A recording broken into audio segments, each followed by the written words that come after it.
की तू बोला पुंडलिका वरदे हरी विठ्ठल श्री ज्ञानदेव तुकाराम श्री ज्ञानेश्वर माऊली महाराज की जय. गोपाल श्री कृष्ण भगवान की जय. सच्चिदानंद रोहिदास भगवान की जय. सब संतन की जय. हंस ब्रह्म अत्रि दत्त नारायण लक्ष्मण बल भीम सख्यानंद शांतामाई बंडोबा केरोबा श्रीपाद रामदास नारायण रोहिदास भगवान की जय. सब संतन की जय. तर आपला आजचा पाठ आहे आधार आणि अधिष्ठान यांच्यातील भेद. आता हे कधी बी ध्यानात घ्यायचं, आधार आणि अधिष्ठान यांच्यातील भेद. आता आपल्याला नेमकं आता कसं असतं हे, याच्यासाठी म्हणत होतो की पंचीकरणापासून सगळ्यांनी चांगला अभ्यास करा, चांगला अभ्यास करा. आता पंचीकरणापासून जर नाही अभ्यास केला तर हे पुढे कळत नाही, हे मी तुम्हाला अगोदरही सांगितलं होतं. तसं आता इथं शब्द कसे असतात, पुढचे पुढचे थोडे थोडे म्हणजे न आपल्याला माहित नसलेले शब्द असतात आणि सुरुवातीपासून जर लक्ष देऊन अभ्यास केला तर ते ध्यानात येतं. म्हणून आता आपला आजचा पाठ आहे आधार आणि अधिष्ठान यांच्यातील भेद. तर आधार आणि अधिष्ठान, मग आपल्याला हे शब्द अगोदर तर आधार कशाला म्हणायचं आणि अधिष्ठान कशाला म्हणायचं हेही माहिती असलं पाहिजे. तर मग आता आपल्याला लिंक लागत चलन. पण तुम्हाला आता हे सर्वच कळतंय असं समजून पाठाला आपली सुरुवात चालू आहे. तर आधार व अधिष्ठान यांच्यातील भेद. शिष्य म्हणतो, महाराज या अपार अविद्या कार्य जगतांचा आधार. काय म्हणले ते? शिष्यानं प्रश्न केलाय, महाराज या अपार अविद्या कार्य, अपार अविद्येचं कार्य, जगताचा आधार आणि अधिष्ठान कोण आहे ते कृपा करून सांगावे.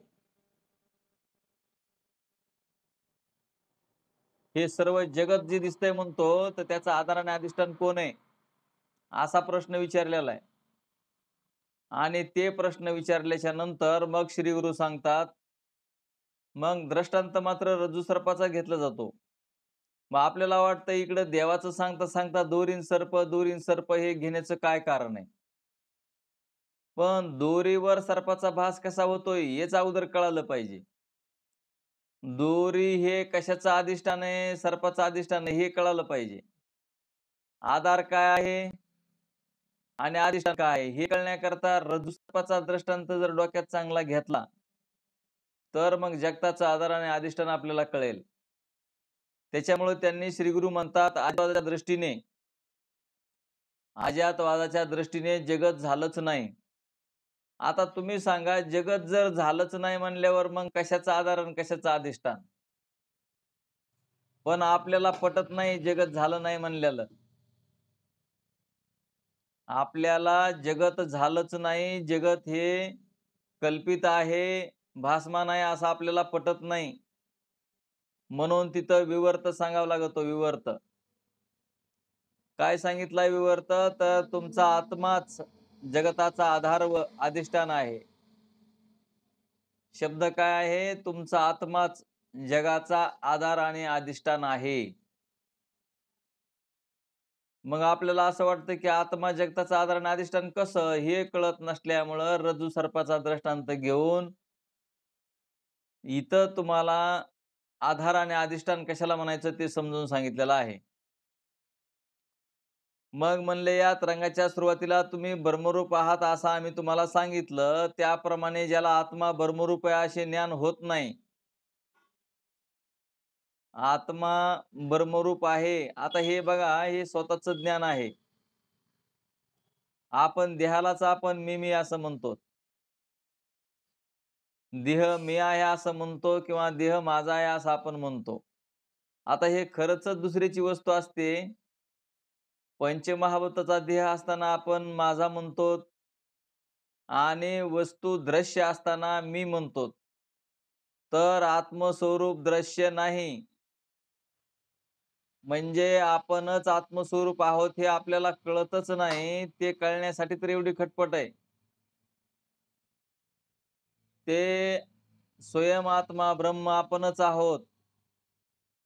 हे कळण्यासाठीच आणि आपल्याला जन्म मृत्यू नाही म्हणजे आत्मस्वरूपाला जन्म मृत्यू नाही. मग आपण जर देहाला पकडून आपण आपल्याला जर म्हणत असलो की मी, आपल्याला दृश्य वस्तू कळत नाही म्हणून आपल्याला असं वाटतं की देह मी आहे. आणि देह पंचमहाभूताचा असताना देह माझा आहे असं आपण म्हणतो. आणि त्याच्यामुळं देहासहित आपण आत्मा म्हणजे देहासहित मी असं म्हणतो आपण. आणि त्याच्यामुळं आपलं जन्म मरण चुकत नाही. देह वेगळा आहे. देहाच्या द्वारे देह साधन आहे, साधन. आता देह साधन आहे. एखादा मनुष्य जर साधनालाच मी म्हणू लागला तर चालेल का? आपलं घर आहे, घराला मी म्हणतो का? किंवा एखादी कार आहे तर आपण त्या कारला मी म्हणतो का? म्हणजे साधन आहे. मोबाईलला आपण मी म्हणतो का?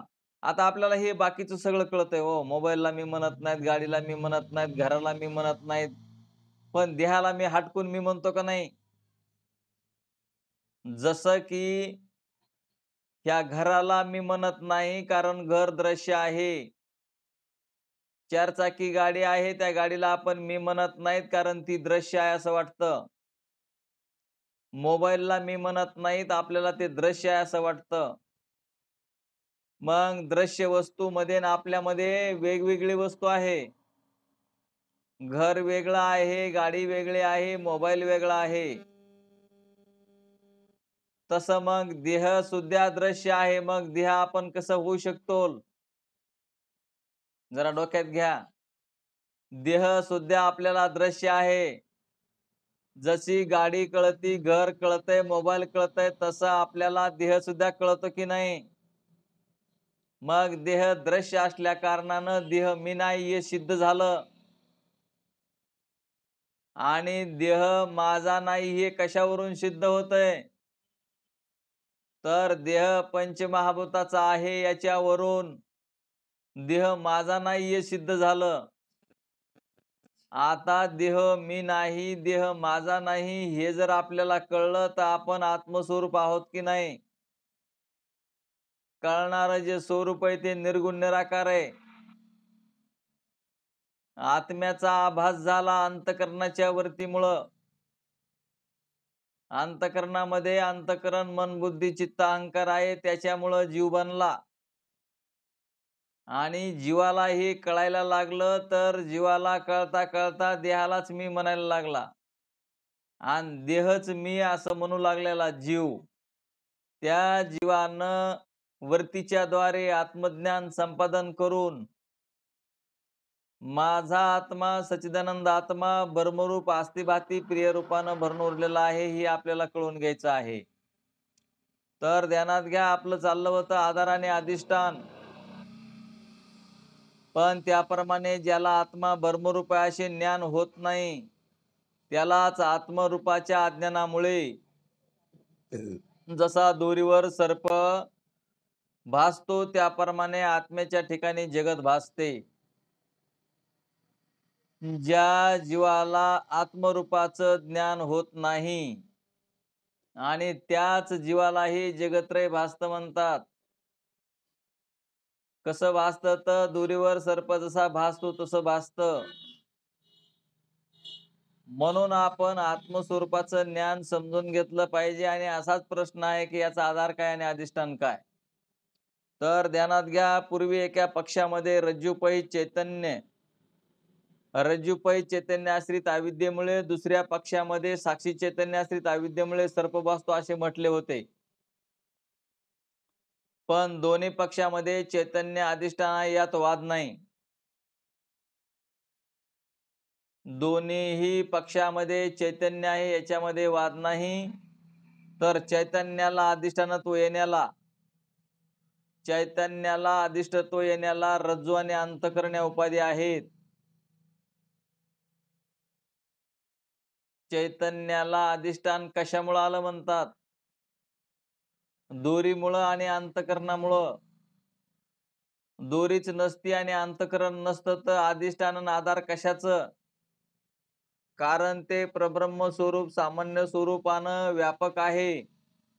त्या व्यापक स्वरूपाला आधार अधिष्ठानाची गरज नाही. ते जीवाला हे प्रश्न पडतात आणि मग ते असणारा आधार काय आणि अधिष्ठान काय? जगत झालं हे आपल्याला पटत नाही म्हणून विवर्तवाद घेतला आणि विवर्तवादामध्ये तुमचा आत्माच जगाला आधार आणि अधिष्ठान आहे असं सांगितलं. तर म्हणून ध्यानात घ्या, त्यामुळे सर्वव्यापक चैतन्याला सर्पाचे व सर्पज्ञानाचे अधिष्ठानत्व आले. त्यामुळे सर्वव्यापक चैतन्याला उपाधीमुळं आधार आणि अधिष्ठान म्हणावं लागतं. उपाधी जर नसेल तर कशाचं अधिष्ठान आणि कशाचा आधार, किंवा कशाला आधार लावायचं किंवा अधिष्ठान लावायचं. एकच जर चेतन असेल तर आधार आणि अधिष्ठान होऊ शकत नाही. पण जीवाला हे जगत्रय भासतंय म्हणून तर त्यांनी तसा प्रश्न केलेला आहे की या अविद्याकारी जगतांचं आधार आणि अधिष्ठान कोण? म्हणून आपण ध्यानात घ्यायचं की ब्रह्मचैतन्य सर्व जगताचा आधार आणि अधिष्ठान आहे.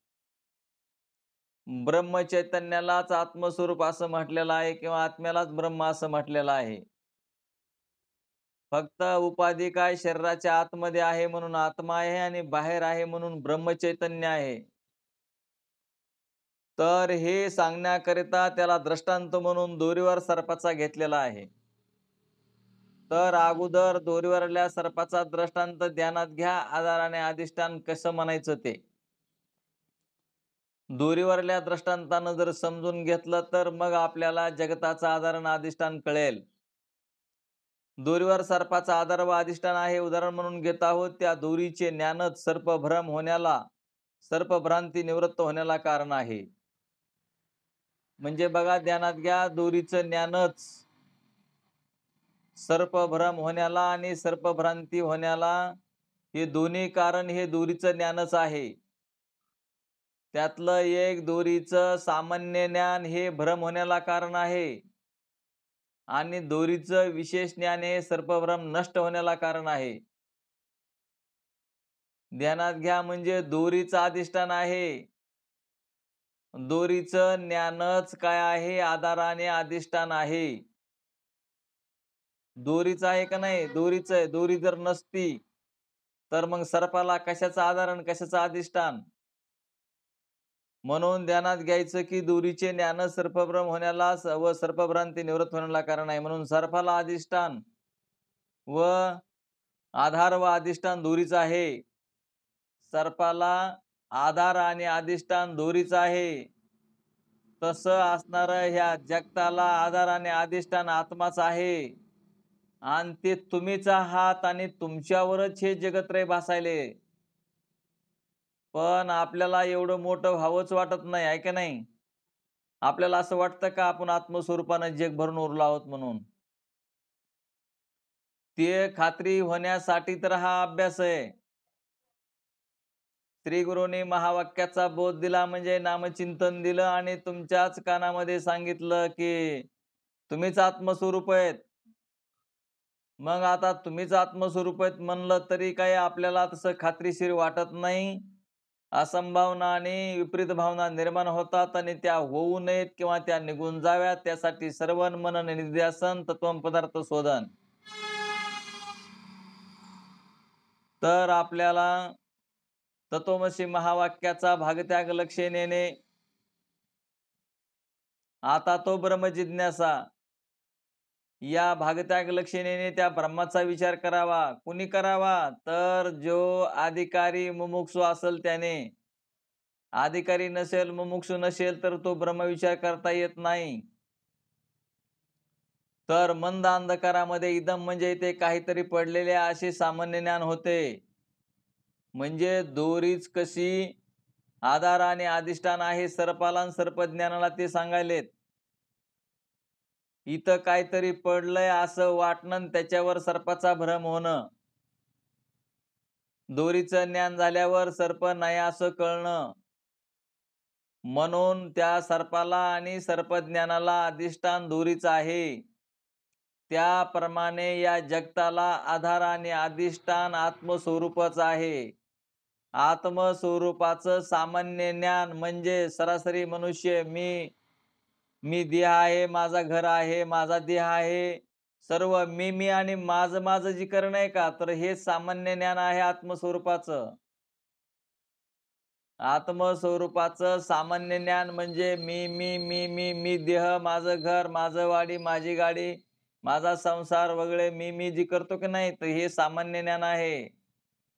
आणि माझा आत्मा सच्चिदानंद आत्मा ब्रह्मरूप आहे, हे विशेष ज्ञान आहे, विशेष. तर म्हणून हे डोक्यात घ्यायचं, की ते विशेष ज्ञानानं मग असणारी आपली भ्रांती निघून जात असते. आणि मग हे जर म्हणून त्यांनी सांगितलंय, की तुमचा आत्माच आधार आणि अधिष्ठान आहे या जगताला. म्हणजे चैतन्यच आधार आणि अधिष्ठान आहे. तर हे आता ध्यानात आलं का? तर जगत आद्यस्थाचा द्रष्टा कोण? तर त्या शिष्यानं पुन्हा प्रश्न केलाय, की दोरीवर जर अध्यास होत असेल तर तिथं काय आहे? दोरी आहे. सामान्य रूपानं दोरी आहे. तिथं सर्पाचं ज्ञान आहे. पाहणारा तिसरा आहे. तर अशी त्रिपुटी आहे म्हणतो तिथे. पण इकडं परब्रह्माकडं एक जगत आणि एक आत्मा हे दोघंच आहेत म्हणतो. असा प्रश्न विचारलाय. जगत आद्यसाचा द्रष्टा कोण याविषयी शंका आणि समाधान. अशी शंका केलेली आहे. महाराज मला अशी शंका येते, की जो तुम्ही जगत मिथ्या सांगण्याकरता रज्जू सर्पाचा दृष्टांत दिला. त्यामध्ये रज्जू एक भासलेला अनिर्वचनीय मिथ्या सर्प आणि एक भ्रम ज्याला झाला तो. म्हणजे असे तिघ जण आहे म्हणतो. पण इकडं जगताला दृष्टांतामध्ये असं आहे, परंतु इकडं जे भ्रम होतोय तर इकडं फक्त काय म्हणतो, जग आणि आत्मा हे दोनच आहेत. पाहणारा तिसरा कोणीच नाही. आणि पाहणारा कोणी जर काही म्हणावं तर जगतातलंच आहे आणि पाहणारा एक म्हणजे आत्मा एक आणि जगत एक असे दोनच आहेत. तर त्याच्याबद्दल मला शंका येते, तर ती माझी शंका तुम्ही समजून सांगा म्हणतो. म्हणून श्री गुरु म्हणतात, जगत अध्यासाचा द्रष्टा आत्माच आहे. जगत अध्यासाचा द्रष्टा आत्माच आहे. इकडे दृष्टांतामध्ये दोरी जड असल्यामुळे त्या दोरीवर सर्प पाहणारा तिसरा पाहिजे. पण इकडे आत्म्याच्या ठिकाणी आत्मा चेतन असल्यामुळे आपल्यावर होणारा जगत अध्यास त्यांचा तोच पाहतो. आता म्हणजे डोक्यात ठेवा, हे दृष्टांत कशासाठी असते? आपल्याला कळण्यासाठीच असते. दृष्टांताचा सिद्धांत आहे. म्हणले मर्दांगावर खडा पडला तर त्याचा आवाज ऐकणारा तिसरा कोणीतरी पाहिजे. आता एक मर्दंग आहे, त्याच्यावर खडा पडला तर ऐकणारा तिसरा पाहिजे. पण एखादा मनुष्य स्वतःच गायन करतो तर स्वतःच ऐकू शकतो. असं आहे की नाही? स्वतःच्या आनंदासाठी तर सगळं चाललंय. आता मानापानासाठी वेगळंय समजा, पण स्वतः गायन करून स्वतः हा मनुष्य ऐकू शकतो. नाही ते म्हणत होते, की इथं एक आत्मा आणि एक जगतच आहे फक्त, मग इथं तिसरा कोणी नाही. तसं एखादा मनुष्य गायन करू लागला, नाहीतरी एखादा मनुष्य गायन करतो म्हणजे कशासाठी? गुणगुण, गुणगुण करीत असतो एखादा मनुष्य. स्वतःला आनंद प्राप्त होण्यासाठी तसं करत असतो त्यो. म्हणजे स्वतःच काहीतरी अभंग म्हणतो, काहीतरी गाणं म्हणतो आणि ते स्वतः ऐकतो. म्हणजे स्वतःच्या स्वतःला ऐकता येतं. तसं एखादा गवई गाऊ लागला तर त्याचे ते गायन ऐकण्याला तिसरा पाहिजे असे नाही. स्वतः गाऊन त्याचा तोच ऐकू शकतो. मग ध्यानात ठेवा, त्याप्रमाणे चिद्रूप जो आत्मा तो आपल्या ठिकाणी भासणारे जगत अंतःकरणवर्तीद्वारा किंवा अविद्यावर्तीद्वारा स्वतःच पाहतो. बघा आपला आत्मा काय म्हणले, आपल्या ठिकाणी भासणारे जगत अंतःकरणवर्तीद्वारा किंवा अविद्येच्या वर्तीद्वारा स्वतःच पाहतो. जसे स्वप्नातील पदार्थ स्वप्नाचे अधिष्ठान जे साक्षी चैतन्य तेच अविद्यावृत्ती द्वारा स्वप्न पाहू शकतो. आता स्वप्न तरी कसं पाहतो म्हणतात ते? अविद्येच्या वर्तीद्वारेच असणारं स्वप्न सुद्धा आपल्याला पाहायला मिळतं. आणि स्वप्न पडतं ते कोणाला? स्वप्न आपल्यालाच पडत असतं. आपण म्हणलं तर देह नाही घ्यायचा. पण देह नसता तर स्वप्न पडलंच नसतं. देह नसता तर जगत कळलंच नसतं. देह नसता तर भास कळलाच नसता. देह नसता तर देव कळलाच नसता. कारण देवाला देव काय कळून घ्यायचा? देव तर निर्गुण निराकार आहे आणि तेच आपलं रूप आहे. ते निर्गुण निराकार असल्यामुळं तर हे कळून घ्यावं लागतं. आणि हा ब्रह्मस्वरूपाचा संकल्प आहे जगत निर्मिती. मांडुक्योपनिषदामध्ये सांगितलेलं आहे, ब्रह्माचा संकल्प आहे हे जगत निर्मिती. त्याच्या संकल्पना जगाची निर्मिती होते. आणि आपले जर शुभ संकल्प असतील तर आपल्याला शुभ फल मिळत असतं. आता आपल्याला सवय आहे अशुभ संकल्प करायची आणि अशुभ संकल्प केले तर अशुभच फल मिळत असतं. शुभ संकल्प करून शुभ जर आपण भगवान परमात्म्याचं जर भजन करत राहिलो तर आपल्याला शुभ संकल्प आपल्याला त्याचं ते फल देत असतात. कारण परमात्माच फलरूप आहे. म्हणून आपण आत्मस्वरूप आहोत आणि आपण आनंदरूप आहोत असा आपणच आपला संकल्प करा. आपण चुकीचे संकल्प केल्यामुळे चुकीचं फल मिळतंय. म्हणून आपल्याला अनुभव सुद्धा तसाच येतोय चुकीचा. म्हणून आपण सच्चिदानंद आत्मा ब्रह्मरूप आहोत. आम्ही सततच आनंदी आहोत. आम्हाला कसल्याही प्रकारचं दुःख नाही. दुःखाचा परिहार झालेला आहे. दुःख आहे ते अंतःकरणाचं आहे, देहाचं आहे. हे असं डोक्यात घ्यावं लागतं. स्वप्न पाहणाऱ्याला जशी तिसऱ्याची आवश्यकता नाही त्याप्रमाणे जगत अध्यास पाहणाऱ्याला तिसऱ्याची आवश्यकता नाही. जगत अध्यास म्हणजे ज्याला भ्रम होतो त्यालाच भ्रम होत असतो. दोरीवर सर्प आपल्याला सर्प दिसतोय म्हणजे दुसऱ्याला पण सर्प दिसेल असं नाही. ज्याला भ्रम झालेला आहे त्याला जगत दिसतं. मग आपल्याला भ्रम झाला असेल तर आपल्यालाच दिसतं. त्या दुसऱ्याला एखाद्या वेळेस फुलाची माळ दिसेल, पाणी पडलेलं सांडल्यासारखं वाटेल, एखादी काठी पडली असं वाटेल, म्हणजे त्याला सर्पच आहे असं भासणार नाही. जो मुक्त झाला त्याला जगताचा भास आहे असं कळत असतं. त्याला त्रिकालिक अत्यंतता अभाव आहे असं कळत असतं. त्याला कल्पित जगत आहे असं कळत असतं. त्यालाच असणारं हे अनिर्वचनीय शब्द सता असताहून विलक्षण बादयोग्य मिथ्या असं जे आहे ते हे ब्रह्मज्ञानालाच कळत असतं. म्हणून असणारं हे आत्मज्ञान आणि ब्रह्मज्ञान आपण जोपर्यंत संपादन करणार नाही तोपर्यंत दुःखाचा परिहार होत नाही. म्हणजे जे भासमान आहे ते सर्पासारखं भासमान आता नाहीच तर त्याचा काय घालवायचं त्याला. पण भास आहे म्हणतात तर मग असा घालवा आणि तुम्ही सुखरूपाचा आहात. ब्रह्मांड नायक भगवान परमात्माचं स्वरूप आणि तुमचं स्वरूप एकच आहे. म्हणून हे ध्यानात घ्यायचं की त्या परमात्म्याशिवाय दुसरं काही नाही या जगतामध्ये. आणि त्या परमात्म्याने केलेलं जगत आणि त्या परमात्म्यावर बनलेलं हे जगत त्याचीच आपण आसक्ती धरतो आणि आपला अहंकारच आपल्या दुःखाला कारणीभूत होतो. म्हणून हे ध्यानात घ्यायचं की जे त्यालाच म्हणजे भ्रमातील पदार्थ तिसऱ्याला दिसणे शक्य नाही. ते ज्याचे त्याला दिसतात. म्हणून सर्व जगत अध्यासाचे अधिष्ठान आत्मा असून द्रष्टाही म्हणजे पाहणाराही तोच आहे. अशा रीतीने आत्मस्वरूपाच्या अज्ञानामुळे संसार दुःख मिथ्या प्रतीला येते. दुःख नावाची वस्तू ती काय किलो 2 किलो वजनाची नाही. ती भ्रमाने मानलेली वस्तू आहे. एखाद्या माणसाला मंत्र सामर्थ्याने त्याचा शत्रू त्याला दाखविला तर त्याला त्या शत्रूचे भय वाटत नाही, कारण तो शत्रू मिथ्या समजतो. ज्याप्रमाणे संसार हा मिथ्या असल्यामुळे तुम्हाला त्याच्या नाशाची इच्छा होण्याची जरुरी नाही. आता दोरीवरला सर्प आहे मग ते मारायची इच्छा का करावी? दोरीवरला सर्प खरा असता तर मारायला काही हरकत नाही. पण दोरीवरला सर्प खरा नाही मग भरम घालवायचा का त्याला मारायचा प्रयत्न करायचा? दोरीवरला सर्प जर खरा असता तर मारावा लागला असता. पण दोरीवरला सर्प खरा नाही, भासमान आहे, तर तो कशानं जाईन? ते तर आपल्याला त्याचं ज्ञान म्हणजे त्या दोरीचं ज्ञानच करून घ्यावं लागेल. आणि दोरीचं ज्ञान ज्यावेळेस तुम्ही करून घेता त्यावेळेस तिथे सर्प नव्हताच असं तुम्हाला कळल्याशिवाय राहणार नाही. तसं ह्या आत्मस्वरूपावर जगत झालंच नाही आणि होणारच नाही अजातवाद आहे. पण असं म्हणलं तर आम्हाला पटतंय का हे?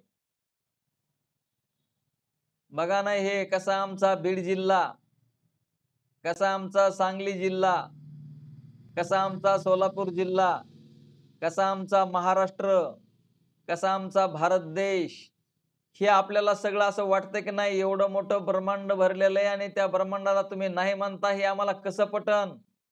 ही काय पटण्याची गोष्ट आहे का महाराज? तर ही गोष्ट पटण्याची नाही, पण हे पटण्यासाठी श्रवण मनन निधिध्यासन तत्वम पदार्थ शोधन आत्मज्ञान ब्रह्मज्ञान ह्याच्यासाठीच आहे. आणि हे कळून घेतल्यावर मग मिथ्या जो भास आहे, हा जगाचा जो भास आहे, तो भास नाहीसा करायची म्हणजे जरुरी पडत नाही. कारण आत्मस्वरूप सर्वत्र व्यापक स्वरूपानं भरून उरलेलं आहे. जर लाईट नसेल आणि पिक्चरचा पडदा नसेल तर दृश्य दिसेल का त्याच्यावर? तसं मग असणारं जे दृश्य आहे आणि जरी तुम्हाला पिक्चर आहे असं दिसत असेल, लाईट लावलेली आहे, पिक्चरचा पडदा आहे, त्याच्यावर तुम्ही पिक्चर पाहत आहात. आता पिक्चर खरा असतो का? पण तरी सुद्धा माणसं रडतात की नाही? माहेरची साडी, पिक्चर पाहिला माहेरची साडी आणि माणसं रडू लागले पिक्चर पाहता पाहता. खरंय की नाही? पिक्चर पाहून माणसं घाबरतात, पिक्चर पाहून माणसं रडतात. आता त्या पिक्चर मध्ये त्यांनी बनवाबनवी केलती. आपल्याला तसं करून दाखविलं का ते खरं होतं. मग असणार हे खोटं असताना सुद्धा माणसं रडतात की नाही? म्हणजे आपल्याला पिक्चर तेवढा पाहण्यापुरता खरा वाटतो आणि मग आपल्याला त्याच्याबद्दल रडू येतं. तर हे सर्व जगत्रय खरं नसून पिक्चर खरा नाही तरी सुद्धा माणसं रडतात. तसं हे जगत्रय खरं नाही तरी आपल्याला खरं वाटतंय. आत्मस्वरूपाचा चेतन रूपाचा पडदा आहे.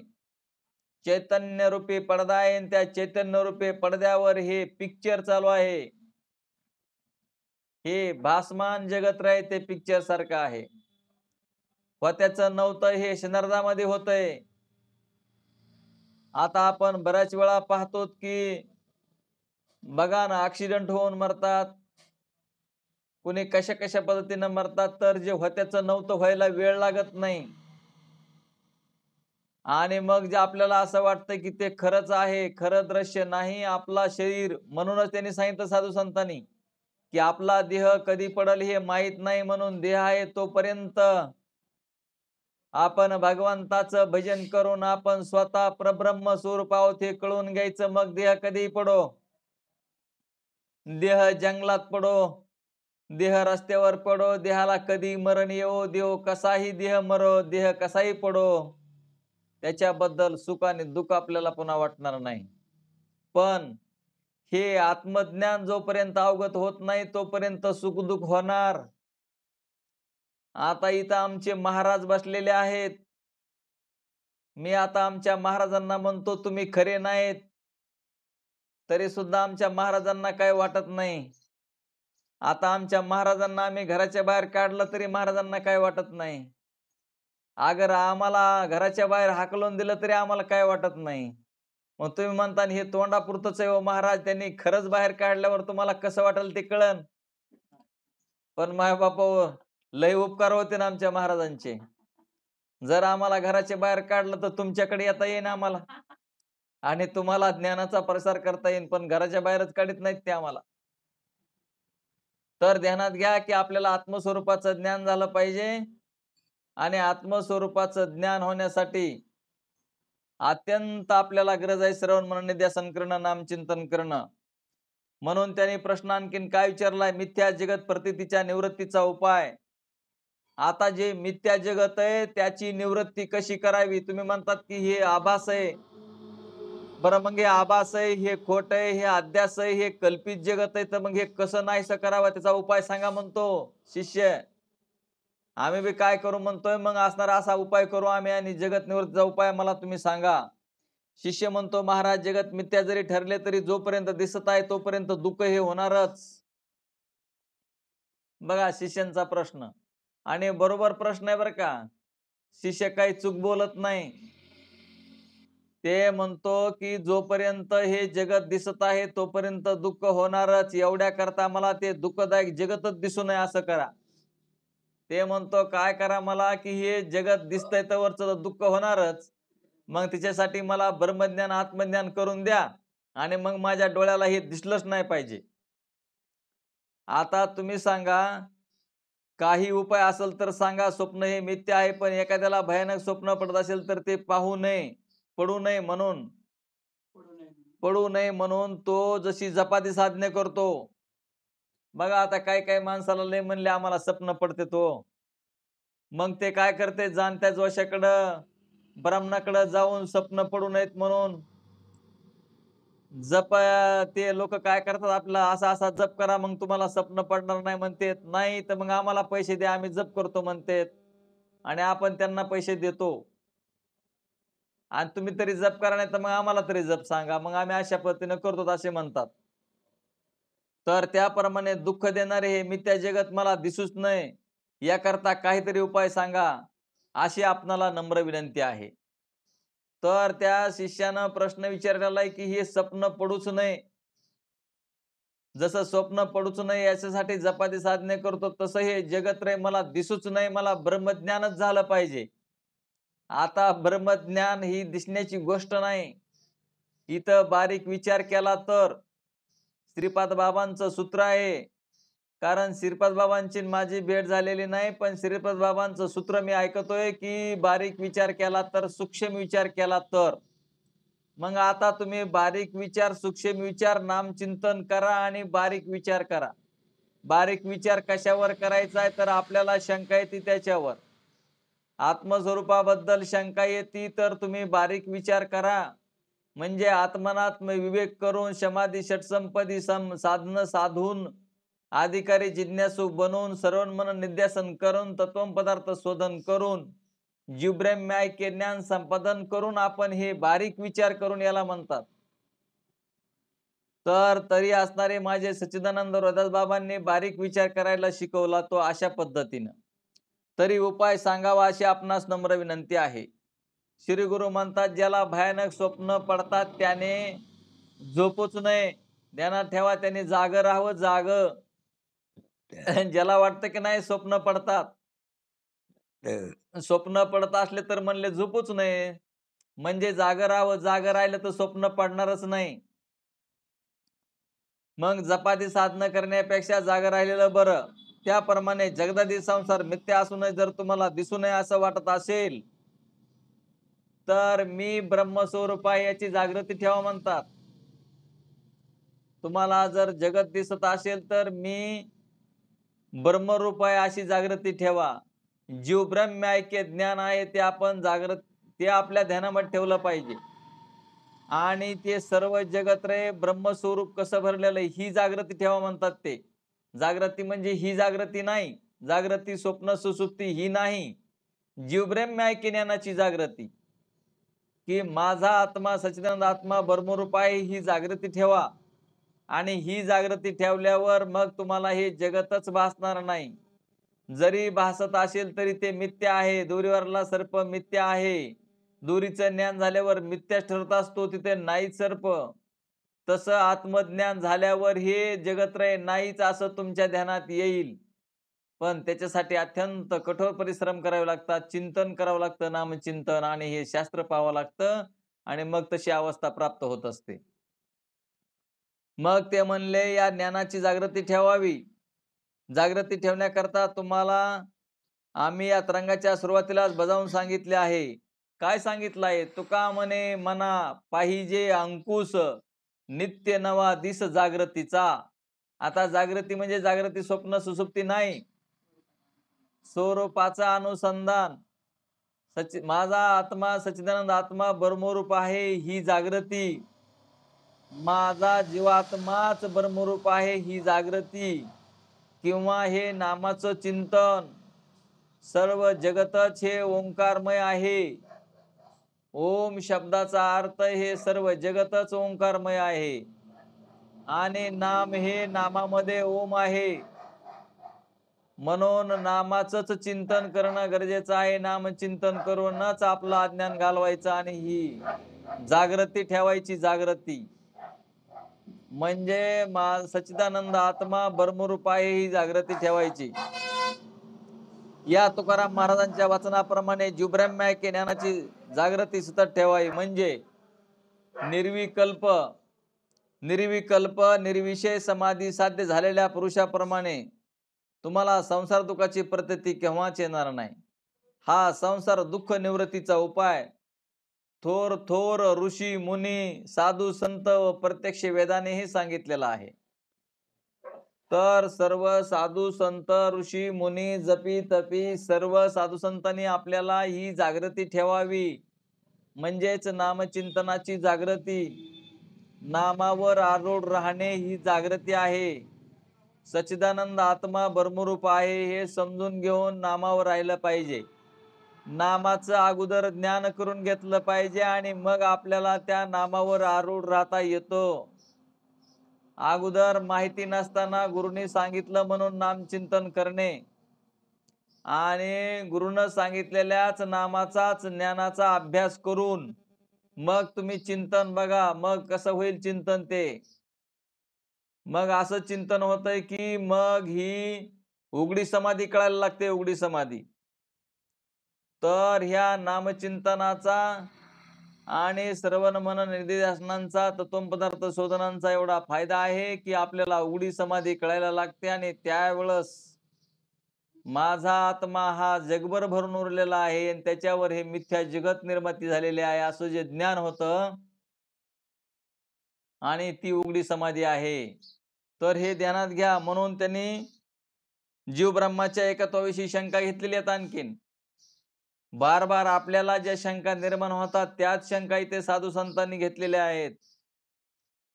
आणि हे सर्व शंका तुमचं उपनिषद, भगवद्गीता, ब्रह्मसूत्र, उपनिषदे ह्याच्यामध्ये सर्वांमध्ये ज्ञानेश्वरी, भागवत, तुकाराम गाथा या सर्वांमध्ये अशा प्रकारचं वर्णन आलेलं आहे. तर जीवब्रह्मैक्याविषयी आपला संशय जात नाही. आपला आत्माच ब्रह्मरूप आहे असं म्हटलं तरी आपला संशय जात नाही. जर आपण मुक्त आहोत तर मग आपल्याला दुःख का होतं? आपण मुक्त आहोत तर मग आपल्याला हे संकट का येतात? जर आपण मुक्त आहोत तर मग आपण आनंदी कसे राहत नाहीत? तर याचं कारण आपण ध्यानात घ्यायचं की आपला भरम जात नाही. जगताला आपण सत्यत्व देतो. जगताला सत्यत्व दिल्यामुळे आपल्या दुःखाचा परिहार होत नाही. आपण नामचिंतनावर राहत नाहीत आणि म्हणून आपल्याला अशा प्रकारचे अनुभव येतात. तर तसे अनुभव येऊ नये म्हणून भगवंताकडं भगवंताचं चिंतन आणि स्वरूपाचं जीवब्रह्माचं ऐक्य हे जी या ग्रंथाचा विषय आहे आणि सकळ दुःखाची निवृत्ती आणि परमानंदाची प्राप्ती हे प्रयोजन हे सिद्धच आहे. त्याच्याकडे आपण ध्यानात ठेवण्यासाठी किंवा ते कळण्यासाठीच आपली खटाटोप आहे. तर जीवब्रह्माच्या एकत्वाविषयी शंका काय घेतलेली आहे की महाराज आपण जीवब्रह्माच्या एकत्वाने ज्ञान झाले म्हणजे संसार दुःख नाहीसे होते असे सांगता. शिष्यानं प्रश्न केलाय की तुम्ही जीवब्रह्माचं एकत्वाने, बघा आपलेच प्रश्न आहेत का नाही ते म्हणतात की महाराज जीवब्रह्माचे एकत्वाने ज्ञान झाले म्हणजे संसार दुःख नाहीसे होते तुम्ही असं सांगितलं. पण मी तर जीव आहे आणि ते तर ब्रह्म आहे. जीवामध्ये आणि ब्रह्मामध्ये तर फार मोठा फरक आहे. जीव कसा आहे? कर्ता भोक्ता आहे, सुखी दुःखी आहे. आणि हे सगळे सुख दुःख मला जाणवतात, मला कळतात. मी कर्ता भोक्ता आहे हेही मला कळतं. पण ब्रह्म काही कर्ता भोक्ता नाही आणि ब्रह्म सुखरूप आहे. मग असा आणि माझ्यामध्ये भेद आहे तर तुम्ही कसं काय एकही म्हणतात? असा पहिला प्रश्न आहे. दुसरा प्रश्न असा आहे की मांडुक्योपनिषदामध्ये दाशुपर्णा संयुज्या सकया समान वृक्ष परिशस्व जाते तयोरण्य पिपलम स्वादत्यशन्नो अभिचाकशिती मांडुक्योपनिषदामधला एक श्लोक आहे हो. तर ही संस्कृत भाषा आहे. तर ह्या संस्कृत भाषेतला श्लोक आहे. पण त्या श्लोकाचा अर्थ असा आहे, बुद्धी एक वृक्ष आहे, त्या वृक्षावर 2 पक्षी आहेत. त्या पक्षापैकी एक कर्मफलाचा भोक्ता आणि दुसरा शुद्ध असंग भोगरहित असून कर्मफलाच्या भोक्त्याचा प्रकाशक आहे असे वेदाने वर्णन केलेले आहे. यावरून असे दिसते की कर्मफल भोक्ता जीव आणि शुद्ध असंग प्रकाशक ब्रह्म या दोघांमध्ये विरुद्ध धर्मता प्रतिपादन केलेली आहे, म्हणून जीवब्रह्माचे एकत्व वेदालाही मान्य नाही. ते म्हणतो सुरुवातीला जीव माझा वेगळा, ब्रह्म वेगळे असं मलाही कळतंय. तुमच्या मांडुक्य उपनिषदामध्ये सुद्धा असणारा एक बुद्धिरूपी वृक्ष, त्या बुद्धिरूपी वृक्षावर दोन पक्षी आहेत. त्यापैकी एक पक्षी जीवाचा करता भोगता म्हणजे जीव करता भोगता, आणि ब्रह्म हे प्रकाशक आहे. मग हे तुमच्या वेदाला बी मान्य नाही की जीव आणि ब्रह्म वेगवेगळा, असं तुमचं मांडुक्य उपनिषद बी सांगतंय. तिसरा पॉइंट असा आहे की तुम्ही कर्म उपासना प्रतिपादन केलेली आहे. आता कर्म उपासना प्रतिपादन केली म्हणजे कुणाची कर्म उपासना करायची? तर ब्रह्माचीच उपासना करायला सांगितलं. मग जर समजा तिथे जीव वेगळा नसेल आणि ब्रह्म वेगळं नसेल, तर मग इथं उपासना तरी कोणासाठी सांगितली? म्हणजे याचा अर्थ जीव वेगळा आणि ब्रह्म वेगळं असं प्रतिपादन केलेलं आहे. अशा ह्या तिन्ही प्रकाराने मला शंका येते की असणारे हे अनेक ठिकाणी कर्म उपासना करण्याचं प्रतिपादन केलेलं आहे. एक, हे तुमच्या श्लोकामध्ये वरच्या बुद्धिरूपी वृक्षावर दोन पक्षी, आणि पहिलं जीवामध्ये आणि ब्रह्मामध्ये अशा प्रकारचा भेद आहे. तीन प्रकाराने मला शंका येते. याच्यावरून जीवाचं आणि ब्रह्माचं ऐक्य होऊ शकत नाही असं शिष्यानं शंका घेतली, आणि ती तुम्हाला आम्हाला खरी वाटते का नाही? हो, अशाच शंका येतात आपल्याला सुद्धा. तरी सुद्धा असणारं साधू संत सांगतात. मग त्याचं उत्तर द्यायला असणारं श्रीगुरूनं सांगायला सुरुवात केली. तर ते म्हणले, पूर्वमीमांसकाच्या मताने ईश्वराचा अनांगीकार आणि सिद्धांत मताने ईश्वराचा सकारण अंगीकार. पूर्वमीमांसक आहेत तर ते म्हणतात की ईश्वरच नाही, आणि सिद्धांती म्हणतात की ईश्वर आहे. आता अगोदर ह्याचं उत्तर सांगण्याच्या अगोदर त्यांनी तर थोडस आपल्याला ते काय सांगतात ते ध्यानात घ्या. पूर्वमीमांसक म्हणजे ते म्हणतात की ईश्वर नाहीच, आणि सिद्धांती म्हणतात की ईश्वर आहेच. तर याच्यावर त्यांचं बोलणं चाललंय. याप्रमाणे शिष्य बोलत असता कोणी एक पूर्वमीमांसक त्या शिष्यास आपले मत सांगतो.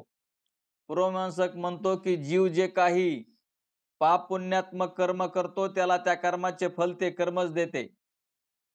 त्या कर्माचे फल जीवाला देण्याकरता मध्ये एक ईश्वर आहे असे मानण्याची आवश्यकता नाही. आता तुम्ही सांगा, ते म्हणतोय की ईश्वराची काही गरज नाही, कर्मच आपल्याला फळ देतंय. आणि आपण सुद्धा आता तसंच म्हणतो. आपण शेतामध्ये जर नाही कष्ट केलं तर मग काय आपल्याला देव आणून देईन का? किंवा ड्युटी नाही केली तर देव आणून देईन का? आपण असं म्हणतो की नाही? आणि तसाच इथं सुद्धा प्रश्न आहे की ते का म्हणतो बघा, जीव जे काही पापुण्य कर्म करतो त्याला त्या कर्माचे फल कर्मच देते. त्या कर्माचे फल जीवाला देण्याकरता मध्ये एक ईश्वर आहे असे मानण्याची आवश्यकता नाही. शिष्य म्हणतो त्या पूर्वमीमांसकाला, म्हणतो अहो कर्म हे जड असल्यामुळे, आता कर्म कसं आहे? जड आहे. जड वस्तू कसं फळ देईन? कर्म जड असल्यामुळे ते स्वतः फल देणे शक्य नाही. दुसरे असे की कर्म जर फल देते म्हणावे तर त्या कर्माचे फल कर्म करत्यास ताबडतोब का मिळू नये? जर समजा फल मिळतंय तर आपण आज पेरलं की लगेच उत्पन्न मिळायला पाहिजे होतं. पण तसं मिळतंय का? की आज ड्युटी केली तर महिन्याच्या अगोदरच पगार मिळायला पाहिजे होता. पण तसं होतंय का? ते तर मिळत नाही. म्हणून त्या कर्माच्या संस्काराप्रमाणे फल देणारा चेतन सर्वज्ञ असा एक ईश्वर मानलाच पाहिजे. चोराने चोरी केली तर त्या गुन्ह्याचे शासन करणारा न्यायाधीश मानलाच पाहिजे. त्याचप्रमाणे कर्मफल देणारा ईश्वर मानलाच पाहिजे. म्हणून ईश्वर न मानणाऱ्या पूर्वमीमांसकाचे मत बरोबर नाही. ईश्वराचे प्रतिपादन वेदाने केलेले आहे. तसेच कर्म उपासनाचे प्रतिपादनही वेदाने केलेले आहे. म्हणून जीवब्रह्माचे एकत्व आहे असे सिद्ध होत नाही.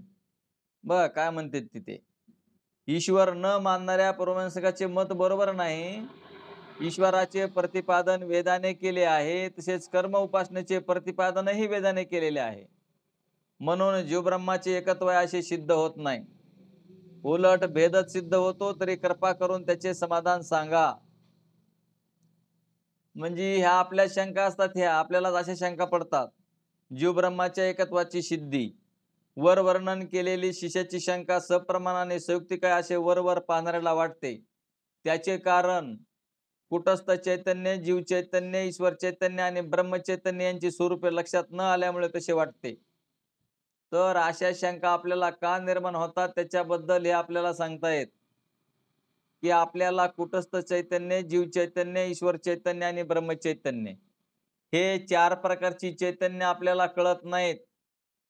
ती का कळत नाही तर आपण याच्याकडे नाही बघितल्यावर कसं कळेल? मग असणारा या सर्वसामान्य लोकांना कुटस्थ म्हणजे आत्मा, जीव हे एकच आहे. तसेच ब्रह्म व ईश्वर हे एकच आहेत, असे वाटते, पण ते चुकीचे आहे. याकरिता श्री गुरु चैतन्याचे 4 प्रकार सांगून जीवाचे एकत्व कसे आहे ते समजावून सांगतील. श्री गुरु म्हणतात, हे शिष्या, तुझी शंका नाहीशी करण्याकरता एका चैतन्याचे 4 प्रकार कसे आहेत ते सांगतो. विषय सूक्ष्म असल्यामुळे तो कळण्याकरता तुम्हाला आकाशाचे 4 प्रकार कसे आहेत ते सांगतो म्हणले. तुम्ही म्हणता प्रश्न काय केला होता आणि उत्तर काय सांगायलेत? जीवाचा आणि ब्रह्माचा ऐक्य होत नाही असे प्रश्न केलेले त्यांनी. तसं मग तेच कळण्यासाठी तुम्हाला चैतन्याचे 4 प्रकार सांगून आकाशाचे 4 प्रकार सांगायलेले आहेत. मग आकाशाचे 4 प्रकार कळाले तर 4 प्रकारची चैतन्य कळतील. आणि 4 प्रकारच्या चैतन्यातून कुणाचं एकत्व कसं, म्हणजे जीवाचं एकत्व ब्रह्माशी कसं आहे ते कळेल. आणि म्हणून त्यांनी सांगितलं आकाशाचे 4 प्रकार आहेत: घट आकाश, जल आकाश, मेघ आकाश आणि महाआकाश. आता आकाश कशाला म्हणतात ते अगोदर ध्यानात घ्या. तुम्ही आता घरात बसलात का आकाशात बसलात? तर ध्यानात घ्या, तुम्ही घरात म्हणजे आकाशात बसलात, तुम्ही घरात नाही बसलात. ध्यानात घ्या, तुम्ही आता आकाशात बसलात, घरात बसला नाहीत. मग तुम्ही म्हणता ना आम्ही तर सगळे आता घरामध्येच आहोत. पण घरामधल्या मोकळ्या जागेमध्ये आहात तुम्ही. म्हणजे तुम्ही घरामध्ये नाही, म्हणजे घर म्हणजे चारी भिंतीला तुम्ही घर असं म्हणत असताल. घर म्हणजे भिंत. आपण भिंतीत आहेत का मोकळ्या जागेत आहेत? तर आपण रिकाम्या जागेमध्ये, मोकळ्या जागेमध्ये आहोत. आणि त्या मोकळ्या जागेला आकाश असं म्हणतात, हे ध्यानात ठेवा. मग आता तुमच्या समोर हे एक घट घेतला. हे एक तुमच्या समोर मी घट घेतलेला आहे. त्या घटामध्ये काय आहे तर आकाश आहे, म्हणजे रिकामी जागा आहे, रिकामी जागा. या घटामध्ये म्हणजे याच्यामध्ये रिकामी जागा आहे, त्याला म्हणतात घट आकाश. या घटातली रिकामी जागा आहे त्याला घट आकाश. आता घट आकाश तुमच्या ध्यानात आलं. घट आकाशानंतर आता तुम्हाला जल आकाश. आता हे घट आहे, ह्या घटामध्ये जल आहे म्हणजे पाणी आहे. आणि ह्या पाण्यामध्ये जे आकाश आहे, तुम्ही म्हणता पाण्यामध्ये कुठं आकाश असतं का? तर पाण्यामध्ये सुद्धा आकाश आहे. पाणी जर तापवलं तर तापतं की नाही? आणि पाण्यात जर उष्णता पोहोचली नसती तर मग आकाश नसलं तर ते पाणी तापलं नसतं. म्हणजे याच्यावरून त्या पाण्यामध्ये सुद्धा आकाश आहे असं सिद्ध होतं.